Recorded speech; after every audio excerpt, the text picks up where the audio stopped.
Hello everyone, once again welcome on the Pahal classes VNS के Pahal class पे आप सबका स्वागत है। आज का हमारा लेक्चर आधारित है कॉम्प्लेक्स इंटरडिपेंडेंसी पे। जटिल अंतर्निर्भरता, कॉम्प्लेक्स इंटरडिपेंडेंसी। कल के लेक्चर में जो पिछला हमारा लेक्चर था वो अंतर्निर्भरता को, उसमें हमने उस लेक्चर में हमने देखा कि रिचर्ड रोजक्रेंस के साथ साथ डेविड मिट्रानी और अर्न्स्ट वी हास का हम लोगों ने कल इंटरडिपेंडेंसी का जो लेक्चर था उसमें देखा कि किस तरीके से इंटरडिपेंडेंसी के थीम को इन लोगों ने आगे बढ़ाया। उसी क्रम में आज हम देखेंगे complex interdependency propounded by Robert Keohane and Joseph Nye junior. Let's start our class. Complex interdependency.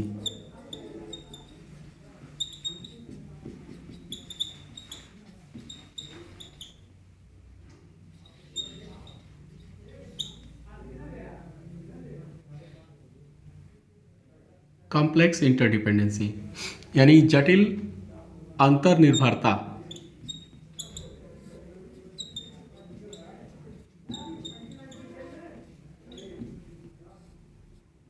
जटिल अंतर्निर्भरता। तो जो इंटरडिपेंडेंसी लिबरलिज्म है, अंतर्निर्भरता उदारवाद है, उसी में ये कॉम्प्लेक्स इंटरडिपेंडेंसी है। ये इसको प्रतिपादित किया था रॉबर्ट किहोन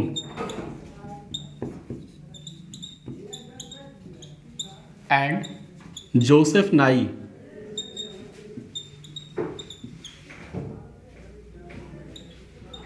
जोसेफ नाई जूनियर। एक पुस्तक की आई थी, पावर एंड इंटरडिपेंडेंस।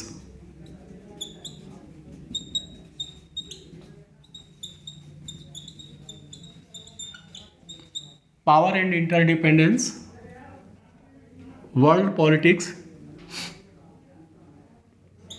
कॉलन है वर्ल्ड पॉलिटिक्स इन ट्रांजिशन।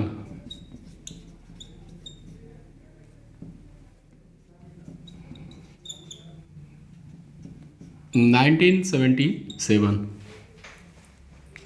आप बुक पब्लिश हुई थी 1977 में। Power and interdependence, world politics in transition.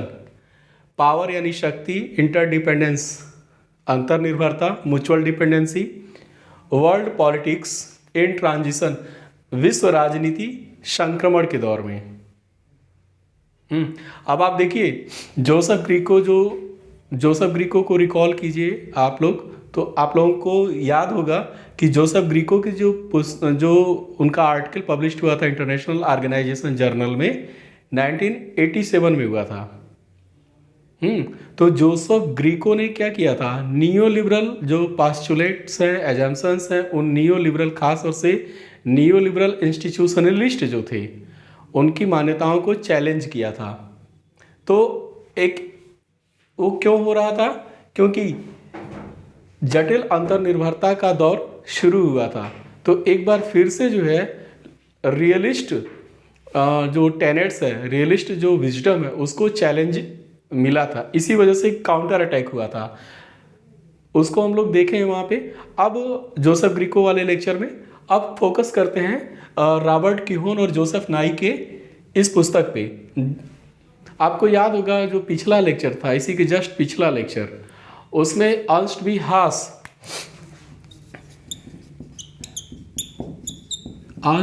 हास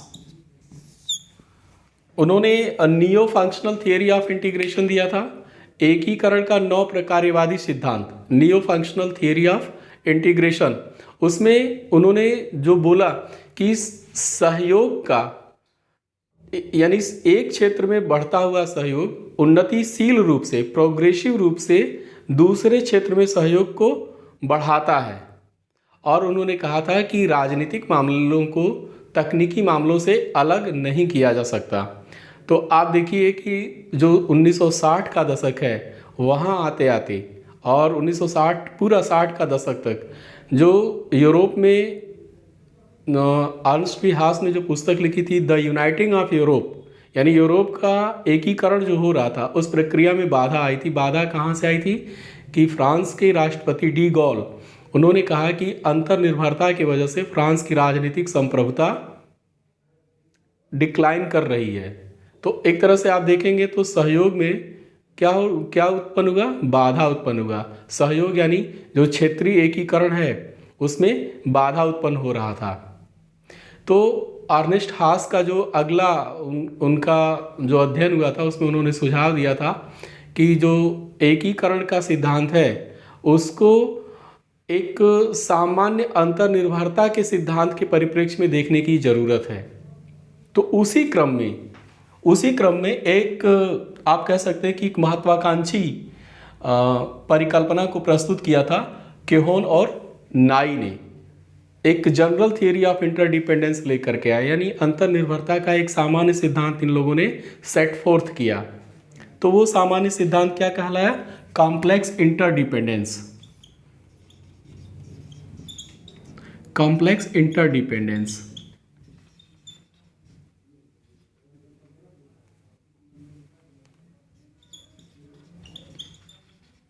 कॉम्प्लेक्स इंटरडिपेंडेंस यानी CI। इसी को समझने का प्रयास करेंगे कि ये है क्या, कॉम्प्लेक्स इंटरडिपेंडेंस क्या है।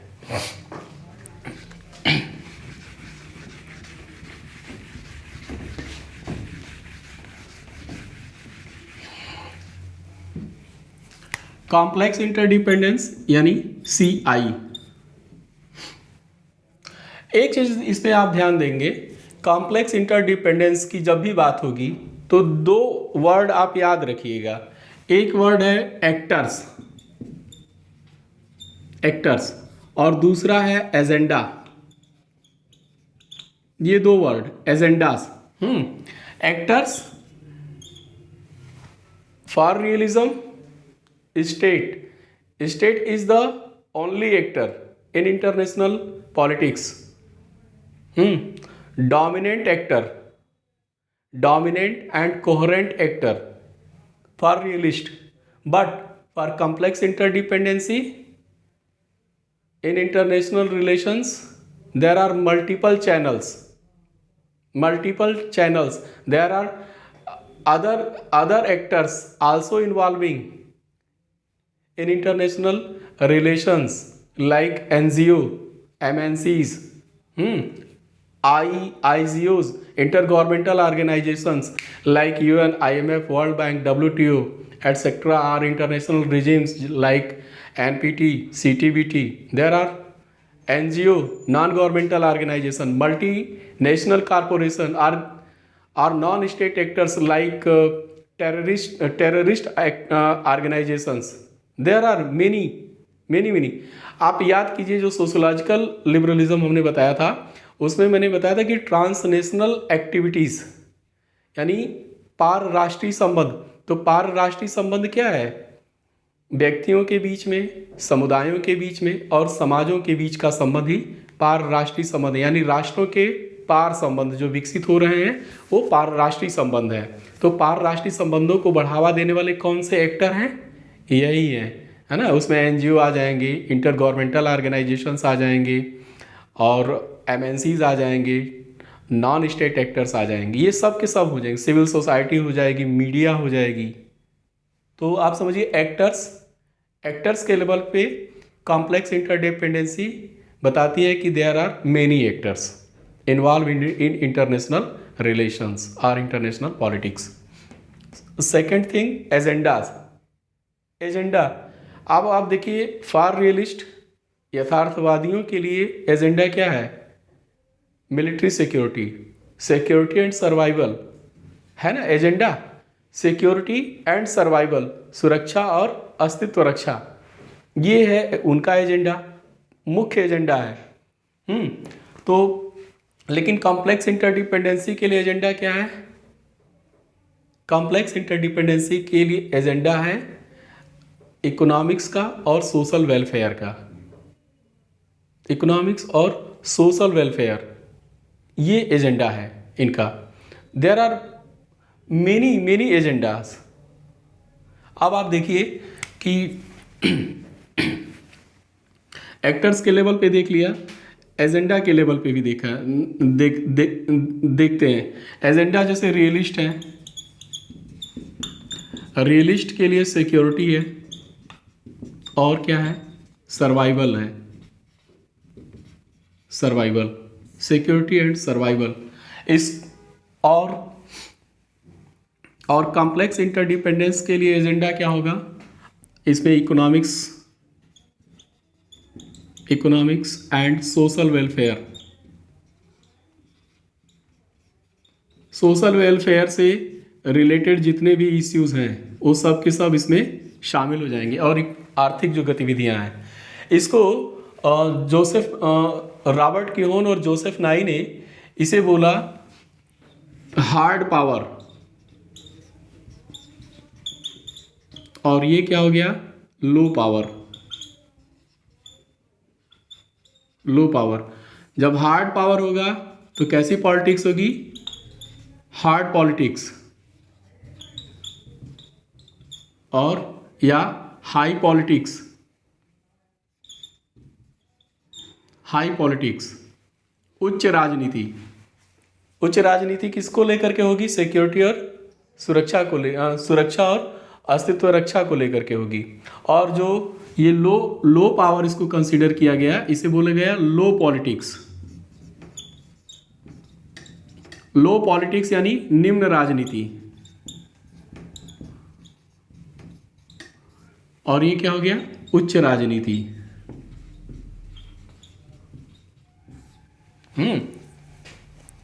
That's clear. तो ये चीजें इसी से और जुड़ा हुआ, जैसे जोसेफ नाई ने एक और कॉन्सेप्ट दिया था सॉफ्ट पावर और हार्ड पावर का, इसी से रिलेटेड है ये हार्ड पावर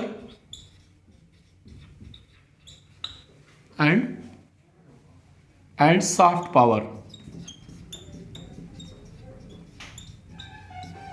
हार्ड पावर का मतलब हुआ मिलिट्री कैपेबिलिटी, फोर्स, मिलिट्री, ये हार्ड पावर है। और सॉफ्ट पावर का मतलब है कि आपकी इकोनॉमिक कैपेबिलिटी कैसी है, इकोनॉमिक क्षमता कैसी है, आपका निगोशिएटिंग स्किल कैसा है, आपका जो कल्चरल हेरिटेज है वो कैसा है, आर्ट्स कैसा है। Soft power, social activities, cultural activities, religious activities, और क्या है, activities run by different track diplomacy, है ना, track first diplomacy, track second diplomacy, इस तरह के जो ट्रैक डिप्लोमेसी है, ये सब नेगोशिएशन आर्ट, ये सब क्या है, सॉफ्ट पावर है। टू प्रमोट कल्चर, जैसे बॉलीवुड मूवीज़ हैं पाकिस्तान में प्रदर्शित जब होती हैं तो क्या करता है, भारत की संस्कृति का फैलाव विस्तार पाकिस्तान में होता है। तो पाकिस्तान के लोग क्या हैं, जब वो मूवी देखते हैं तो वो सिर्फ मूवी भर नहीं देखते हैं, उस मूवी के माध्यम से जो कल्चर को एम्बेड किया जाता है, उस व्यवहार में उस कल्चर को भी धीरे धीरे अडॉप्ट करते हैं, है ना। आप हिस्टोरिकल जो लीनेज है, हिस्टोरिकल ऐतिहासिक जो विरासत है, लिगेसी, वो भी सॉफ्ट पावर आपका बनाता है। आपका जो आइडियोलॉजी है, विचारधारा है, ये क्या है, सॉफ्ट पावर है। तो कॉम्प्लेक्स इंटरडिपेंडेंसी में रॉबर्ट किहोन और जोसेफ नाई बोलते हैं, जोसेफ नाई, स्पेशली जोसेफ नाई बोले कि आज के दौर में, कॉम्प्लेक्स इंटरडिपेंडेंसी के दौर में, ये जो सॉफ्ट पावर है, सॉफ्ट स्किल है, इसका इम्पॉर्टेंस इंक्रीजिंगली क्या है, बढ़ा है। और हार्ड पावर, इसका इम्पॉर्टेंस डिक्लाइन हुआ है। तो ये दो चीज़ें हैं, एक्टर्स और एजेंडा। इसी के इर्द गिर्द, इसी के अराउंड में कॉम्प्लेक्स इंटरडिपेंडेंसी इवॉल्व करती है। इसको देखते हैं।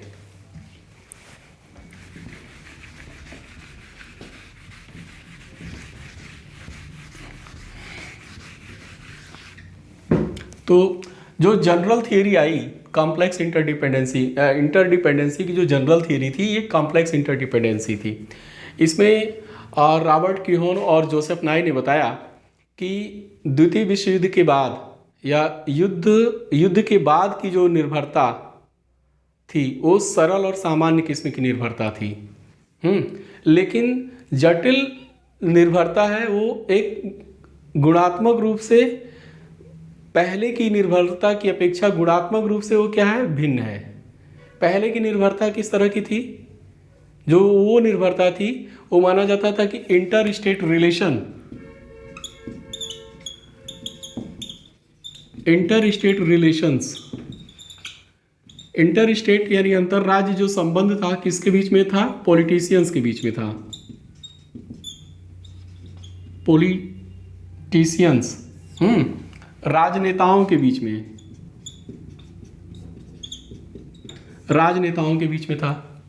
और यानी दो देशों के राजनेताओं का जितना अच्छा संबंध होता था, राजनेता एक दूसरे के ऊपर जितना अच्छा ट्रस्ट करते थे, संबंध उतना ही ज़्यादा बेहतर होता था। तो राजनेताओं के बीच का यदि उनके बीच में कोई मतभेद होते थे, विवाद होते थे, तो उसका समाधान कैसे निकलता था? फोर्स का इस्तेमाल किया जाता था, पार्टिकुलरली मिलिट्री फोर्स। तो संघर्ष और विवादों का समाधान कैसे होता था? वो उपकरण क्या था? वो फोर्स था, मिलिट्री फोर्स था। लेकिन अब रॉबर्ट केहोन और जोसेफ नाई का कहना है कि कॉम्प्लेक्स इंटरडिपेंडेंसी गुणात्मक रूप से पहले की इंटरडिपेंडेंसी से अलग है। कैसे अलग है? पहले की, आप ध्यान दीजिए कि अब की जो इंटरडिपेंडेंसी है वो सिर्फ और सिर्फ राजनेताओं के बीच की नहीं है। जो इंटर स्टेट रिलेशन है वो राजनेताओं के बीच का रिलेशन नहीं है, वो राज्य के विभिन्न शाखाएं जो हैं, सरकार की जो विभिन्न शाखाएं हैं, उन शाखाओं के बीच का रिलेशन है। कैसे है उनके बीच का रिलेशन? आप देखिए कि जैसे कि रियलिस्ट मानते हैं कि स्टेट क्या है? कोहेरेंट एक्टर है, कोहेरेंट यूनिट है। लेकिन कॉम्प्लेक्स इंटरडिपेंडेंसी कहती कि नहीं, कोहेरेंट एक्टर नहीं है, वो यूनिटरी एक्टर नहीं है। सरकार के भीतर भी क्या है? डिपार्टमेंट है, राज्य के भीतर डिपार्टमेंट है, मिनिस्ट्रीज हैं, ब्यूरोक्रेसीज हैं। इस सब के सब क्या हैं? अलग हैं। और सिर्फ राजनेताओं के बीच में संबंध विकसित नहीं होते हैं, अलग से जो विभाग है, डिपार्टमेंट है, मिनिस्ट्री है, जो ब्यूरोक्रेसी है, वो भी अपने स्तर से क्या करते हैं? संबंधों को, सहयोग को आगे बढ़ाते हैं। तो ये एक तो ये चीज़ हुआ कि, और दूसरी चीज़ क्या है कि पहले क्या था? फोर्स, मिलिट्री फोर्स का इस्तेमाल किया जाता था। यानी आप देखिए मिलिट्री फोर्स का इस्तेमाल किस लिए होता था? क्योंकि वो जो है हार्ड पॉलिटिक्स चल रही थी, हाई पॉलिटिक्स थी। वो हाई पॉलिटिक्स यानी सिक्योरिटी और सर्वाइवल को लेकर के थी। तो यदि सुरक्षा और अस्तित्व रक्षा की बात चल रही है तो वहाँ पे मिलिट्री फोर्स का इस्तेमाल किया जाता था। और अब कॉम्प्लेक्स इंटरडिपेंडेंसी में क्या है कि जो हाई पॉलिटिक्स है उसके जगह पे लो पॉलिटिक्स का इम्पोर्टेंस बढ़ा है। यानी अर्थव्यवस्था और जो सामाजिक कार्यकलाप हैं या जो सामाजिक मामले हैं, वो राजनीति, ये इसका महत्व बढ़ा है। आप ऐसे कह सकते हैं कि पहले की जो निर्भरता थी उसमें लो पॉलिटिक्स के ऊपर हाई पॉलिटिक्स हावी थी। लेकिन कॉम्प्लेक्स इंटरडिपेंडेंसी में अलग है। कॉम्प्लेक्स इंटरडिपेंडेंसी में हाई पॉलिटिक्स के ऊपर लो पॉलिटिक्स हावी है। लो पॉलिटिक्स, तो आप देखिए गुणात्मक रूप से अलग है कि नहीं है? हो गया ना?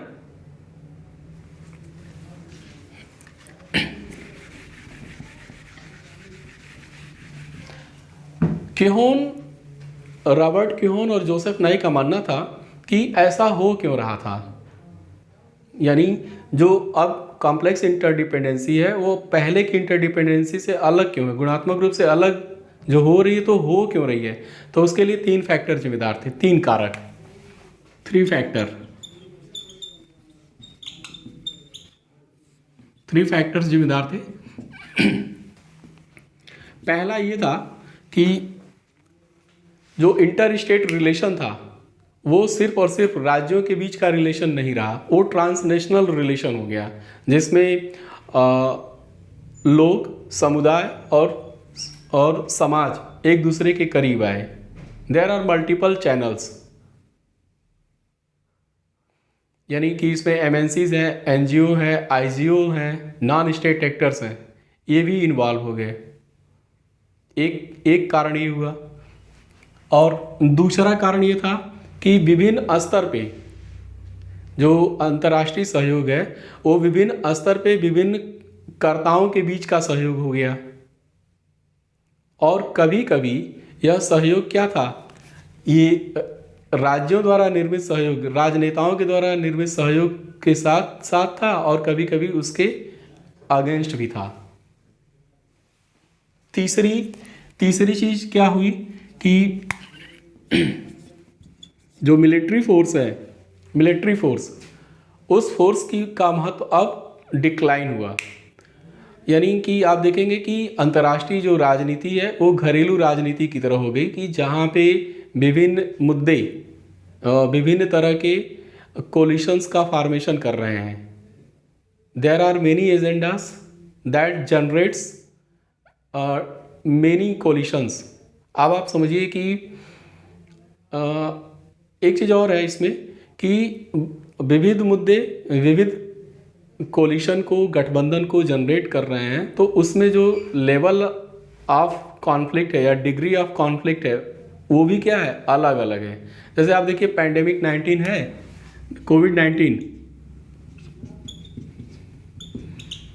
कोविड-19 इसमें क्या हुआ, अभी बताया कि जब फोर्स का महत्व डिक्लाइन हुआ, मिलिट्री फोर्स का महत्व डिक्लाइन हो रहा है, तो अब विभिन्न जो मुद्दे हैं वो विभिन्न कोलिशन को जन्म दे रहे हैं। तो जो अंतर्राष्ट्रीय राजनीति है वो घरेलू राजनीति, जैसे घरेलू राजनीति में क्या होता है, विभिन्न मुद्दे विभिन्न गठबंधनों को बढ़ावा देते हैं, उसी तरह से अंतर्राष्ट्रीय राजनीति में भी होने लगा है। कैसे, कोविड-19 को लेकर के देखिए, भारत, अमेरिका, जापान और ऑस्ट्रेलिया चाइना के अगेंस्ट में आकर के क्या कर रहे हैं, क्वाड एक कोलिशन बना है कि नहीं बना है। चाइना को मिलिटरली चैलेंज किया गया, नहीं किया गया। ये चारों देश, अमेरिका या भारत, ऑस्ट्रेलिया या जापान, चाइना को सैन्य रूप से चुनौती नहीं दी। उस कोविड-19 के वजह से जो अमेरिका ने बोला कि इसका जिम्मेदार एकमात्र कौन है, चीन है, तो चीन के अगेंस्ट में एक क्या हुआ, एक मुद्दा आया, एजेंडा है ना, एक मुद्दा है, इश्यूज है, चाइना को काउंटर करने के लिए क्वाड आया, मिलिट्री फोर्स के बजाय एक कोलिशन बना। आप देखिए जो सोलर अलायंस है, भारत और फ्रांस के पहल पे ये शुरू हुआ सोलर अलायंस, आज उसके मेंबर्स की संख्या देखिए बढ़ गई है।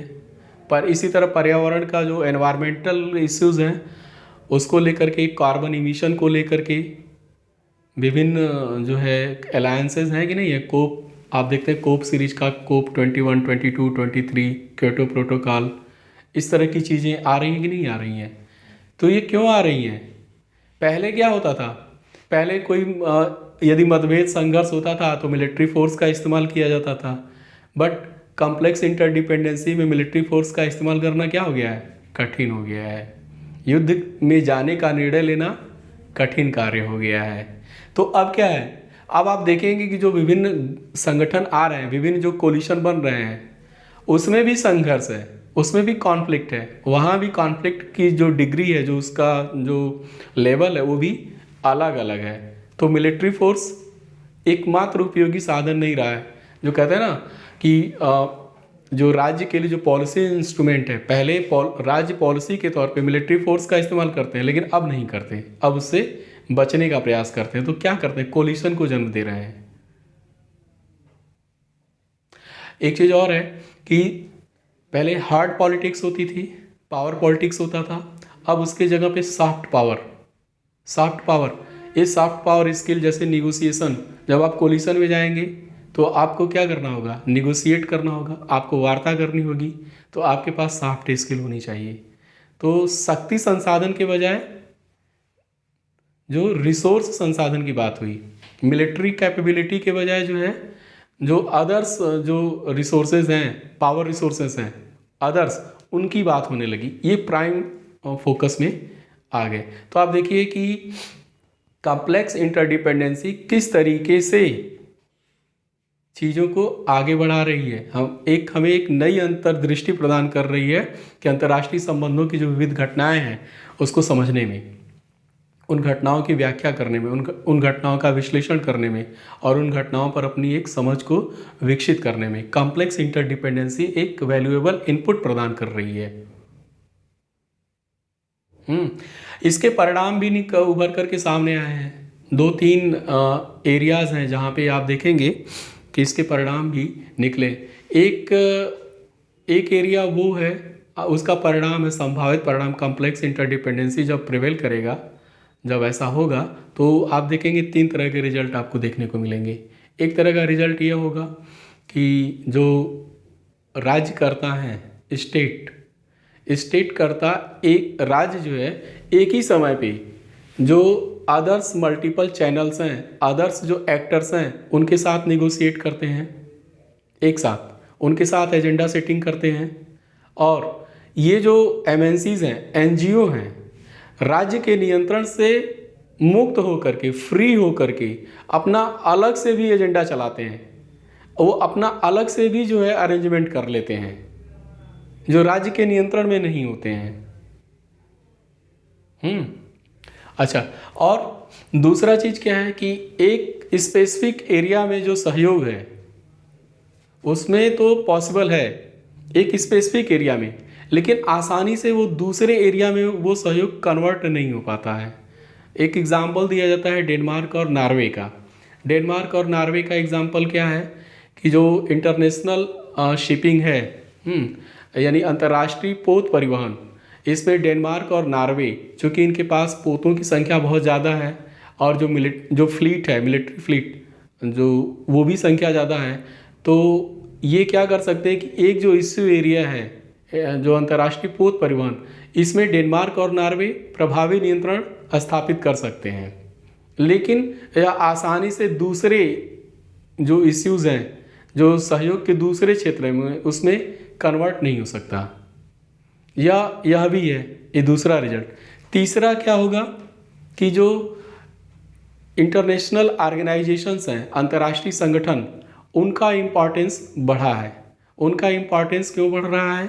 क्योंकि जो वीक स्टेट हैं, वीकर, जो कमज़ोर जो राज्य हैं, उनकी निगोसिएशन में उनको लिवरेज मिलता है, एजेंडा सेटिंग में उनको भाव मिलता है, आसानी से वो इंटरनेशनल एजेंडा को सेट करते हैं। जैसे कि एंटी अपार्थाइड पॉलिसी बने ईवन के मंच से, रंग भेद विरोधी नीतियां बने।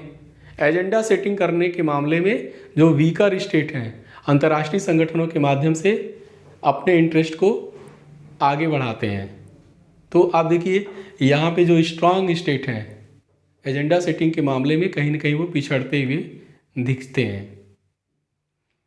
अब आपको ये समझना है कि कॉम्प्लेक्स इंटरडिपेंडेंसी है, अगर आपको उसको आइडेंटिफाई करना है कि लोकेट करना है कि वो है कहाँ पे, टाइम एंड स्पेस के स्केल पे, तो आप देखेंगे कि जो कॉम्प्लेक्स इंटरडिपेंडेंसी है, टाइम स्केल पे देखेंगे, टाइम डायमेंशन में, तो इसका विकास हो रहा है जो सामाजिक आधुनिकीकरण की प्रक्रिया के साथ साथ है, यानी प्रोसेस ऑफ सोशल मॉडर्नाइजेशन, उसके साथ साथ ही कॉम्प्लेक्स इंटरडिपेंडेंसी का भी विकास हो रहा है। आप ऐसे कह सकते हैं कि long term development of welfare state, यानी कि कल्याणकारी राज्य का जो दीर्घकालिक विकास हो रहा है, उसी के साथ साथ ही कॉम्प्लेक्स इंटरडिपेंडेंसी का भी विकास हो रहा है।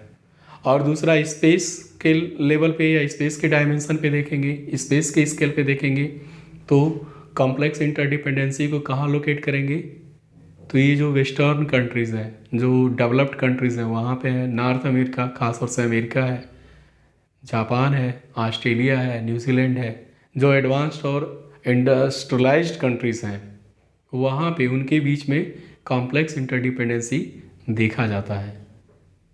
और कॉम्प्लेक्स इंटरडिपेंडेंसी जब होगी तो फिर युद्ध में जाने का निर्णय उतना ही कठिन होगा। तो आप ये देखिए कि जो कॉम्प्लेक्स इंटरडिपेंडेंसी है, जटिल अंतर्निर्भरता है, उसका विकास सामाजिक आधुनिकीकरण की प्रक्रिया के साथ साथ और साथ ही साथ जो कल्याणकारी राज्य है उसके दीर्घकालिक विकास के साथ जुड़ा हुआ है। ये है रॉबर्ट क्यून और जोसेफ नाई का कॉम्प्लेक्स इंटरडिपेंडेंसी। अब आप समझिए कि रॉबर्ट किहोन और जोसेफ नाई, यानी जो कॉम्प्लेक्स इंटरडिपेंडेंसी है वो रियलिस्ट टेनेट्स को चैलेंज कर रही थी। उसको भी समझते हैं कैसे।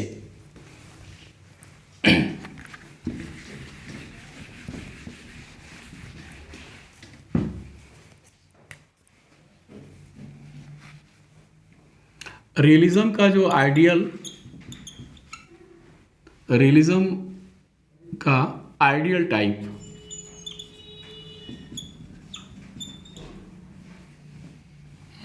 और कॉम्प्लेक्स इंटरडिपेंडेंसी का आइडियल टाइप, यानी आप समझिए कि जो यथार्थवाद है उसका आदर्श प्रकार क्या हो सकता है।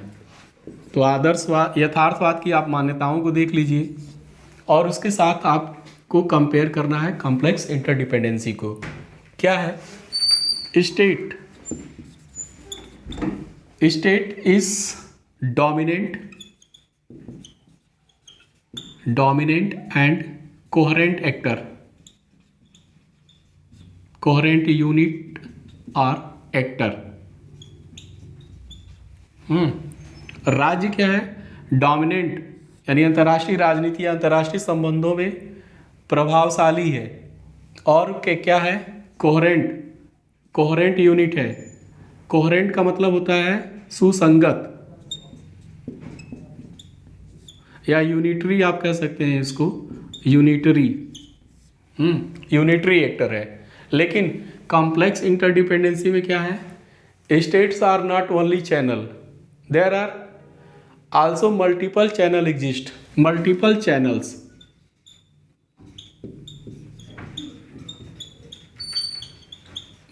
चैनल्स है ना, like NGO, MNCs, IGO, intergovernmental organisations, non state actors, civil society,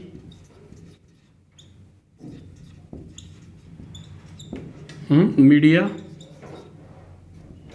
etcetera, है ना। आप देखिए कॉम्प्लेक्स इंटरडिपेंडेंसी के लिए क्या है? स्टेट कोहेरेंट नहीं है, जो राज्य है वो कोहेरेंट नहीं है।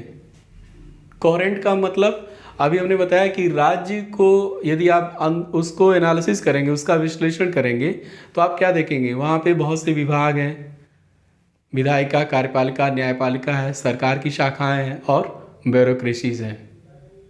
इसके साथ साथ तो कह रहे हैं कि डोमिनेंट है, कोहेरेंट है और क्या है? एकमात्र कर्ता है। लेकिन कॉम्प्लेक्स इंटरडिपेंडेंसी में एकमात्र कर्ता राज्य नहीं है, इसके साथ साथ और क्या है? मल्टीपल चैनल्स भी हैं। State is not the only channel, there are also multiple channels exist. अस्तित्व में है कि नहीं है ये सब? तो आप देखिए इस स्तर पे कॉम्प्लेक्स इंटरडिपेंडेंस रियलिज्म के आइडियल टाइप को चैलेंज कर रहा है, काउंटर कर रहा है कि नहीं कर रहा है? कर रहा है ना। दूसरी चीज,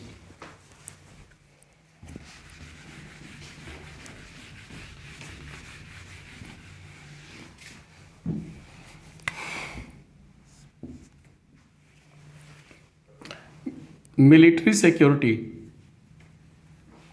आप कहते हैं दूसरा है हायरार्की।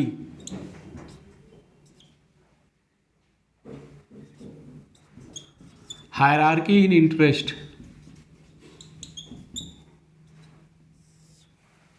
कॉम्प्लेक्स इंटरडिपेंडेंस में no hierarchy of interest.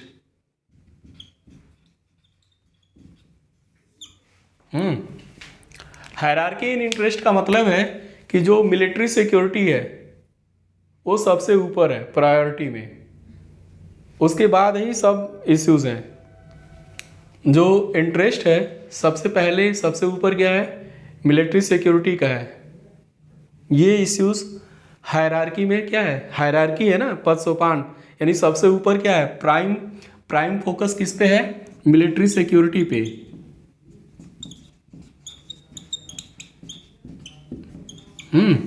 Military security priority में सबसे ऊपर है क्योंकि हायरार्की है।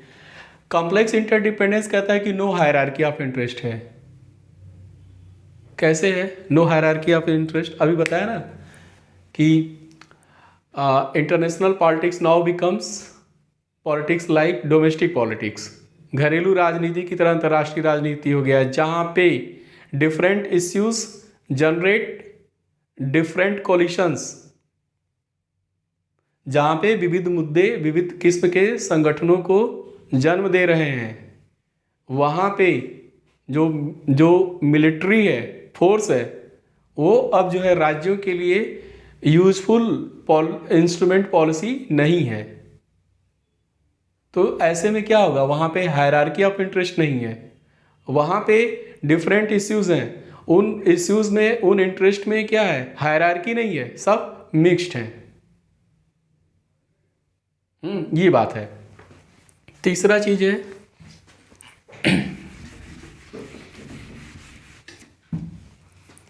Military force.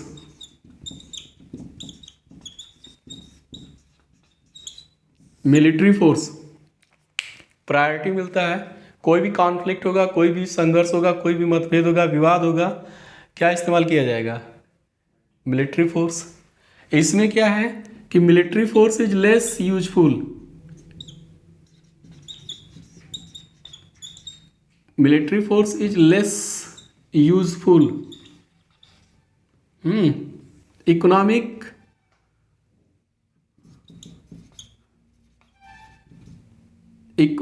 economic issues are increasingly important,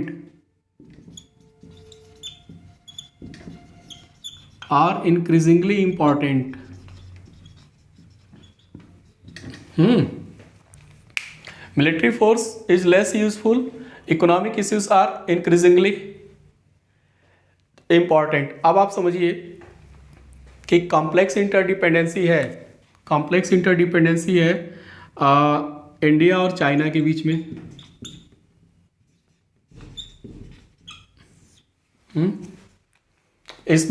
इसमें आप देखेंगे तो इश्यू क्या है, रियलिस्ट कहेंगे कि मिलिट्री सिक्योरिटी का इश्यूज होगा, हाई पॉलिटिक्स, राजनीतिक जो सीमा है, जो बाउंड्रीज है, उसके डिस्प्यूट्स होंगे, जो राजनीतिक मतभेद हैं वो जो है प्राथमिकता में रहेंगे।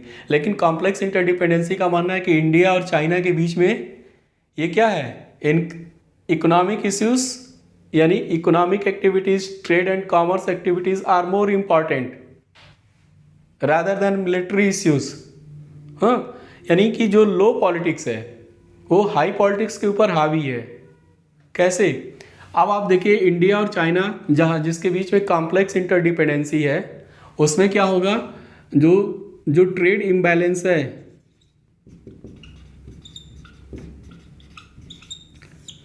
ट्रेड इम्बैलेंस यानी जो बैलेंस ऑफ पेमेंट है, अकाउंट है, भुगतान संतुलन खाता भारत का है, चाइना के संदर्भ में आप उसको देखेंगे तो हम एक्सपोर्ट कम कर रहे हैं और इंपोर्ट ज़्यादा कर रहे हैं।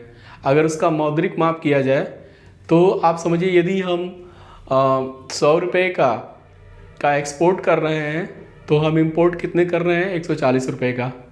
यानी कि जो ट्रेड इम्बैलेंस है भारत के पक्ष में नहीं है, ट्रेड बैलेंस या पेमेंट ऑफ बैलेंस भारत के पक्ष में नहीं है, वो बैडली झुकाव उसका किधर है, चाइना की ओर है।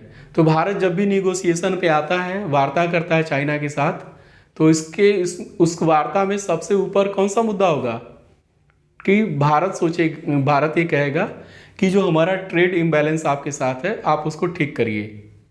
यानी हमें अन्य भी सेक्टर्स में, अन्य क्षेत्रों में आप जो है इंडिया से इंपोर्ट कीजिए ताकि जो ट्रेड इम्बैलेंस हुआ है वो संतुलन में आए, ट्रेड बैलेंस हो। तो जब भी भारत और चाइना के प्रतिनिधि मिलेंगे, कन्वर्सेशन होगा उनके बीच में, निगोशिएशन टेबल पे आएंगे, तो उनके ऊपर वो बातचीत के जो एजेंडा है उसमें सबसे ऊपर कौन सा एजेंडा होगा, इकोनॉमिक इश्यूज होंगे, ट्रेड से रिलेटेड इश्यूज होंगे, न कि बॉर्डर इश्यूज होंगे जहाँ पे हमारा सीमा विवाद है। ये चीज़ है। तो ऐसे ही और भी है, जैसे आप देखेंगे यूएसए और जापान, यहाँ भी जापान के पक्ष में है ट्रेड जो बैलेंस है वो जापान के पक्ष में है, ट्रेड इम्बैलेंस अमेरिका के पक्ष में है। तो जब भी इनके बीच में वार्ता होगी, कौन सा इश्यू ऊपर होगा प्रायोरिटी में? Economic and trade related activities, ये सबसे ऊपर होंगे वार्ता में। तो आप समझिए कि जहाँ पे कॉम्प्लेक्स इंटरडिपेंडेंसी है, दो देशों के जो निवेशक हैं, पूंजी निवेशक, एक दूसरे देशों में पूंजी को निवेश कर रहे हैं, एफडीआई। एक देश के जो निवेशक है दूसरे देश में जो है पूंजी निवेश कर रहे हैं, दूसरे देश का इस देश में पूंजी निवेश कर रहे हैं। कॉम्प्लेक्स इंटरडिपेंडेंसी है ट्रेड के मामले में, कॉमर्स के मामले में। तो वैसे में फिर युद्ध का निर्णय, और युद्ध में मिलिट्री फोर्स का निर्णय लेना कितना कठिन हो जा रहा है, हो रहा है कि नहीं हो रहा है? तो कुल मिलाकर के 3 आधार पे अभी बताया ना कि कॉम्प्लेक्स, एक तो है स्टेट के लेवल पे कि स्टेट क्या है, कोहेरेंट एक्टर है, कोहेरेंट यूनिट एंड डोमिनेट करता है, और क्या है, एकमात्र है, ओनली चैनल।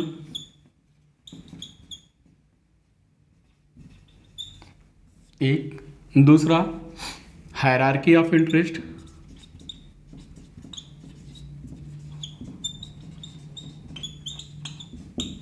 और मिलिट्री फोर्स।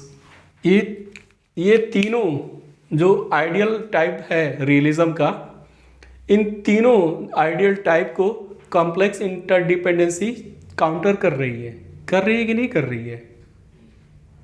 कर रही है ना। हाँ, इसको बताया कि इसमें जो कोहेरेंट नहीं है, डोमिनेंट नहीं है, और एकमात्र चैनल नहीं है। कॉम्प्लेक्स इंटरडिपेंडेंसी बोल रहे हैं ना, मल्टीपल चैनल्स हैं। स्टेट कोहेरेंट नहीं है, स्टेट डोमिनेंट नहीं करता है। और आप ऐसे भी इसको इसमें समझ सकते हैं कि जैसे कि भारत और पाकिस्तान के बीच में समझौता एक्सप्रेस को चलाने की बात हो, समझौता एक्सप्रेस भारत पाकिस्तान के बीच में, तो आप देखेंगे कि जो रियलिस्ट हैं वो कहेगा कि राज्य निर्णय लेगा कि भारत और पाकिस्तान के बीच में समझौता एक्सप्रेस जो है वो चले कि ना चले। राज्य ले लेगा निर्णय, सरकार ले लेगा। लेकिन जो कॉम्प्लेक्स इंटरडिपेंडेंसी कह रही है कि नहीं, भारत और पाकिस्तान के बीच का संबंध सिर्फ राजनेताओं के बीच का संबंध नहीं है कि राजनेता निर्णय लेंगे समझौता एक्सप्रेस चलेगा कि नहीं चलेगा। विविध स्तरों पर सरकार के ही विविध शाखाओं के बीच का भी संबंध है। अब आप समझिए कि चाहे वो वेरियस डिपार्टमेंट हो या मिनिस्ट्रीज हो या ब्यूरोक्रेसीज हो। बीएसएफ, बॉर्डर सिक्योरिटी फोर्स, हमारा जो बीएसएफ है जो पाकिस्तान सीमा पे है, वो कह सकता है कि समझौता एक्सप्रेस को ओपन नहीं करना चाहिए, उसको चालू नहीं करना चाहिए। क्यों? क्योंकि बॉर्डर सिक्योरिटी से जुड़े क्या हैं, खतरे हैं, चैलेंजेस हैं, चुनौतियां हैं। बोल सकता है इंटेलिजेंस है, इंटेलिजेंस भारत की वो कहेगी कि इसमें टेररिस्ट एक्टिविटीज़ को बढ़ावा मिल सकता है। तो ये भारत के नेशनल इंटरेस्ट में नहीं है कि समझौता एक्सप्रेस चले। बीएसएफ कह सकता है, इंटेलिजेंस इनपुट कह सकता है, लेकिन पॉलिटिकल लीडरशिप, राजनेता, उनका इंटरेस्ट ये हो सकता है कि भाई मधुर संबंध बनाने हैं पाकिस्तान के साथ, तो समझौता एक्सप्रेस को चलने दीजिए। तो लीडरशिप का इंटरेस्ट कुछ और है, लेकिन जो ब्यूरोक्रेसी के स्तर पे है, जो डिपार्टमेंट के स्तर पे है, उसका इंटरेस्ट कुछ और है। एक समय में दूसरे समय में भी इंटरेस्ट बदल सकता है। जैसे मान लीजिए अभी बीएसएफ कह रहा है कि चलनी चाहिए, कोई सिक्योरिटी इश्यूज नहीं है, कोई प्रॉब्लम नहीं है, चलने दीजिए। लेकिन डिफेंस मिनिस्ट्री या पॉलिटिकल इस्टेब्लिशमेंट कहेगा कि नहीं, हमको पाकिस्तान को हर मंच से अलग थलग करना है। तो फिर अब इंटरेस्ट बदल गया। बीएसएफ तो कह रहा है कि कोई दिक्कत नहीं है, चलने दीजिए, सहयोग को बढ़ने दीजिए। ट्रेड समझौता एक्सप्रेस चलेगा तो सिर्फ, या जो है जो कम्युनिकेशन जब चैनल खोलेंगे तो उसमें सिर्फ लोगों की ही तो आवाजाही नहीं होती है ना, इसके साथ साथ क्या होता है, ट्रेड की एक्टिविटी भी होती है। एक दूसरे के व्यापारी वर्ग भी आपस में आते हैं, एक दूसरे देशों की जो कंज्यूमर है, जनता है, एक दूसरे से लाभान्वित होती है। यही तो है ना इंटरडिपेंडेंसी, सहयोग बढ़ रहे हैं। लेकिन अब सरकार जो राजनीतिक जो पॉलिटिकल इस्टेब्लिशमेंट है, वो ये सत्ता प्रतिष्ठान, वो ये कहे कि नहीं हमको पाकिस्तान को अलग थलग करना है, तो फिर समझौता एक्सप्रेस नहीं चलने दिया जाएगा। बीएसएफ का भले इनपुट हो कि नहीं चलने दें। तो आप देखिए क्या है कि मल्टीपल जो चैनल तो है ही है, सरकार में के अंदर भी जो राज्य है उसके अंदर भी जो विभिन्न डिपार्टमेंट हैं, जो मिनिस्ट्रीज हैं विभिन्न, और या फिर आप समझिए जो विधायिका, कार्यपालिका, न्यायपालिका के स्तर पे भी, ब्यूरोक्रेसीज के स्तर पे भी नेशनल इंटरेस्ट को लेकर के सब एक मत नहीं है। रियलिज्म के लिए क्या है कि जो राजनेता निर्धारित करेंगे वही नेशनल इंटरेस्ट है, लेकिन यहाँ पे देखिए डिपार्टमेंट, मिनिस्ट्री के स्तर पे, ब्यूरोक्रेसी के स्तर पे वही नेशनल इंटरेस्ट अलग अलग हो सकता है। तो यहाँ पे क्या हुआ, कॉम्प्लेक्स इंटरडिपेंडेंसी ने जो है इसके जो कोहेरेंट वाला जो तत्व है इसको चैलेंज किया, काउंटर किया कि नहीं किया। ऐसे ही हायरार्की ऑफ इंटरेस्ट को लेकर के देखेंगे तो इसमें भी है, अभी बताया थोड़ी देर पहले।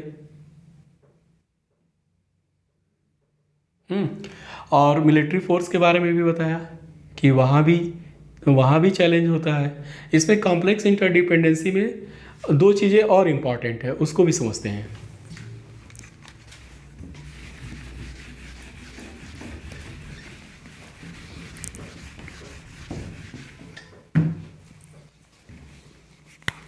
एक है एजेंडा सेटिंग।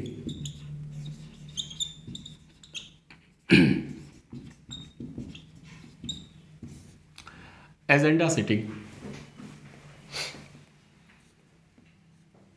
एजेंडा सेटिंग के मामले में जो रियलिस्ट हैं वो कहते हैं कि इसमें जो बिग पावर हैं, जो स्ट्रांग कंट्रीज़ हैं, चूँकि वो मिलिटरली माइट हैं, सैन्य रूप से काफ़ी शक्तिशाली हैं, तो वो एजेंडा को सेट करा लेते हैं। यानी जो उनका प्रोपोजिशन है, उनके जो प्रस्ताव है, वो आसानी से पास हो जाते हैं, क्योंकि वो बल प्रयोग की धमकी देते हैं, है ना। एजेंडा को सेट करना है कि किस एजेंडा पे बात होगा या कौन सा एजेंडा ऊपर जाएगा बातचीत के प्रक्रम में, उस पे जो बड़े राज्य हैं उनकी मर्जी चलती है। ये रियलिज्म सोचते हैं, रियलिस्ट हैं। लेकिन जो कॉम्प्लेक्स इंटरडिपेंडेंसी वो कहती है कि नहीं, एजेंडा सेटिंग में बड़े राज्यों की नहीं चलती है। ऐसा नहीं है कि हमेशा हर समय बड़े राज्यों की ही चलेगा। जो अंतर्राष्ट्रीय संगठन है उनमें आप देखेंगे तो जो वीकर स्टेट हैं, जो कमज़ोर राज्य हैं, वो एजेंडा सेटिंग में बढ़ चढ़ के भाग लेते हैं। जैसे अभी बताया था कुछ देर पहले, एंटी अपार्थाइड पॉलिसी, यानी कि यूएन को रंग भेद विरोधी नीतियां या कार्यक्रम पे चलना चाहिए, तो वो सेट करने में किसकी भूमिका रही? जो कमज़ोर राष्ट्र थे, खासतौर से अफ्रीकी देश थे, उनकी चली। तो वो एजेंडा सेटिंग में बढ़ चढ़ के भाग लेते हैं। दूसरी चीज़ है linkage of issues linkage strategy.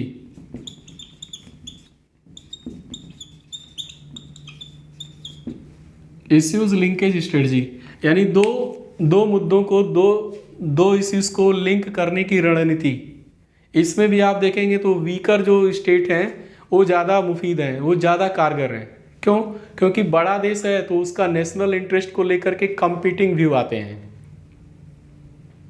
जैसे कि भारत सरकार सॉफ्टवेयर इंडस्ट्री के लिए जो पॉलिसी बना रही है, वो कहेगी वो नेशनल इंटरेस्ट में है, तो उसी टाइम में यह भी हो सकता है कि वो स्ट्रेटजी, वो पॉलिसी जो एग्रीकल्चरल सेक्टर है उसके लिए नुकसानदायक हो।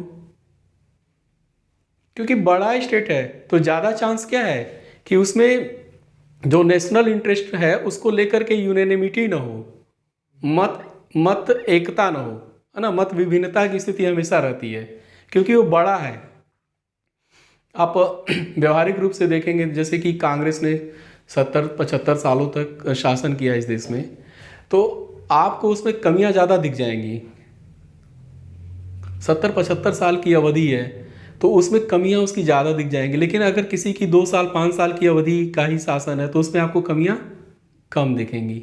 ऐसे यदि बड़ा टेरिटरी है, बड़ा राज्य है, तो नेशनल इंटरेस्ट को लेकर के हमेशा क्या होता है, मत भिन्नता की स्थिति रहती है। कोई डिपार्टमेंट ये कुछ कहेगा, कोई डिपार्टमेंट कुछ नेशनल इंटरेस्ट बताएगा। उस समय जो सत्ता प्रतिष्ठान जिसके हाथ में होती है, जिस राजनीतिक दल के हाथ में होती है, उसका इंटरेस्ट ही क्या हो जाता है, नेशनल इंटरेस्ट हो जाता है। व्यवहार में जो ब्यूरोक्रेसी सत्ता में रहती है, सत्ता संचालन करती है, उसके इंटरेस्ट नेशनल इंटरेस्ट बन जाते हैं। तो नेशनल इंटरेस्ट को लेकर के मत विभिन्नता रहती है। इस वजह से जो इश्यूज हैं उसको लिंक करने में बड़े राज्यों के सामने प्रॉब्लम आती है। वो मिलिट्री फोर्स का इस्तेमाल नहीं कर सकते हैं कि उसको जो समस्या का समाधान करने में। अभी बताया ना कि भारत सरकार जो पॉलिसी बना रही है सॉफ्टवेयर के सेक्टर में, वो हो सकता है कि उसका विपरीत असर जो है एग्रीकल्चर सेक्टर में पड़ जाए। इस तरह की चीज़ें समस्याएं आती हैं बड़े राष्ट्रों के सामने। लेकिन जो छोटे राज्य हैं, जो छोटे देश हैं, उनके सामने इस तरह की जो कंपीटिंग व्यू है नेशनल इंटरेस्ट को लेकर के वो नहीं है। जैसे क्यूबा का जो शुगर प्रोडक्शन है, शुगर प्रोडक्शन पॉलिसी। अब आपको पता है कि क्यूबा की विश्व स्तर पे पहचान है ये चीनी उत्पादन के मामले में। इसकी पूरी अर्थव्यवस्था की नींव ही इसी पर टिकी हुई है। इसके लिए एक ही नेशनल इंटरेस्ट है, चाहे उसका डिपार्टमेंट कुछ भी हो, चाहे सरकारें कुछ भी हो, चाहे ब्यूरोक्रेसी कुछ भी हो। छोटा स्मॉल साइज है क्यूबा, तो ये कन्वर्ज हो जाता है आसानी से ये अन्य इश्यूज को भी लिंक कर देता है। कहाँ से, शुगर प्रोडक्शन को लेकर के। क्यूबा यदि निगोसिएशन में जहाँ जाएगा, जहाँ भी निगोसिएशन में बैठेगा, कोई भी मुद्दा रहे तो क्या करेगा, ढूंढ कर कहीं न कहीं से लिंक बना देगा शुगर प्रोडक्शन से। तो आप देखिए जो छोटे राज्य हैं, स्मॉल या वीकर स्टेट हैं, वो जो लिंकेज स्ट्रेटजी है इश्यूज को लिंक करने की, उसमें वो ज़्यादा कारगर हैं। और जहाँ पे बड़े राज्य कमज़ोर हैं, जिन इश्यूज में, जिन सेक्टर में, है ना, जिस सेक्टर में बड़े राज्य कमज़ोर हैं, वहाँ पे वो चाह करके भी मिलिट्री फोर्स का इस्तेमाल नहीं कर सकते हैं। जो भी एजेंडा सेटिंग होता है छोटे राज्यों के द्वारा, कमज़ोर राज्यों के द्वारा, उस एजेंडा को मानने के लिए वो क्या है, वो तैयार हो जाते हैं कि ठीक है हम मान लेते हैं। तो ये है ओवरऑल कॉम्प्लेक्स इंटरडिपेंडेंसी। एक चीज़ आप देखिए कि रियलिस्ट जो आइडियल टाइप है, जो रियलिस्ट नोशन है, उसको कॉम्प्लेक्स इंटरडिपेंडेंसी चैलेंज की है।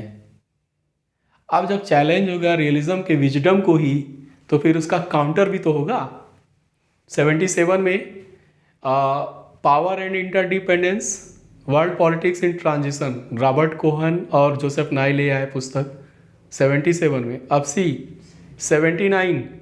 1979 Kenneth Waltz theory of international politics once again re establish the wisdom of realism, है कि नहीं है।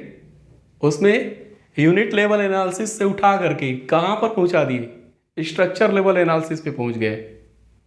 और कॉम्प्लेक्स इंटरडिपेंडेंसी अभी कहाँ चल रही थी, यूनिट लेवल एनालिसिस पर थी, तो उठा करके ले गया कहाँ पे, स्ट्रक्चर के लेवल पे। तो एक तरह से कॉम्प्लेक्स इंटरडिपेंडेंसी या इंटरडिपेंडेंसी या जो नियो लिबरलिज्म जो हावी हो रहा था रियलिज्म पे, उसको काउंटर किया किसने, केनेथ वाल्ट्ज ने 1979। अगर 77 में पावर एंड इंटरडिपेंडेंस आ रही है तो 79 में थियरी ऑफ इंटरनेशनल पॉलिटिक्स है। यदि कोहेन और नाई यहाँ पे हैं तो यहाँ पे क्या है, केनेथ वाल्ट्ज, है ना, केनेथ वाल्ट्ज वंस अगेन री established the wisdom of realism. एक चीज़ तो मानना पड़ेगा कि जो कॉम्प्लेक्स इंटरडिपेंडेंस है वह भी ये मानती है कि चूंकि जो वर्ल्ड व्यवस्था है, वर्ल्ड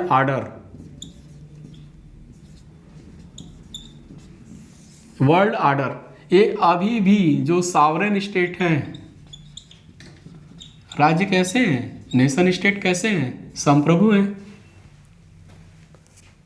अभी भी ये व्यवस्था स्वतंत्र और संप्रभु राज्यों की व्यवस्था है। अभी भी ये जो है, चूंकि वर्ल्ड ऑर्डर में अभी भी इनका महत्व बना हुआ है, तो जब इसका महत्व बना हुआ है तो कोई भी बड़ा विवाद होगा तो उसमें मिलिट्री फोर्स के इस्तेमाल करने की गुंजाइश भी बनी रहेगी। लेकिन कॉम्प्लेक्स इंटरडिपेंडेंसी एक लिमिटेशन पर हमारा ध्यान आकर्षित करती है कि इस बल प्रयोग की जो गुंजाइश है जो हमेशा बनी रहेगी, उस बल प्रयोग करने की भी एक सीमाएं हैं, उसकी भी एक सीमा है। कॉम्प्लेक्स इंटरडिपेंडेंसी उस सीमा को क्लियरली एक्सपोज कर देती है ना, कि जहाँ जहाँ कॉम्प्लेक्स इंटरडिपेंडेंसी होगा, जिन जिन देशों के बीच में होगा, जिन राज्यों के बीच में कॉम्प्लेक्स इंटरडिपेंडेंसी होगी, वहाँ पे बल प्रयोग की गुंजाइश कम हो जाएगी, युद्ध में जाने का निर्णय लेना कठिन कार्य हो जाएगा। तो ये जो है लिमिटेशंस है, उसकी ओर कॉम्प्लेक्स इंटरडिपेंडेंसी हम लोगों का ध्यान आकर्षित करती है। उम्मीद करता हूँ कि रॉबर्ट कीहोन और जोसेफ नाई की कॉम्प्लेक्स इंटरडिपेंडेंसी आपको समझ में आई होगी, और हमारा आज का लेक्चर और कल का लेक्चर, ये दोनों मिला करके जो इंटरडिपेंडेंसी अप्रोच है, interdependency liberal approach to the study of international relation, ये कंप्लीट हुआ आज का लेक्चर और पिछला कल का लेक्चर मिला करके। तो अगले जो लेक्चर हमारा होगा उसमें हम देखेंगे कि जो इंस्टीट्यूशनल लिबरलिज्म है, और साथ ही साथ यह भी रिपब्लिकन लिबरलिज्म को भी देखने का हम प्रयास करेंगे, संस्थात्मक उदारवाद और गणतंत्रात्मक उदारवाद। तो आज का लेक्चर हम यहीं समाप्त करते हैं। Thank you.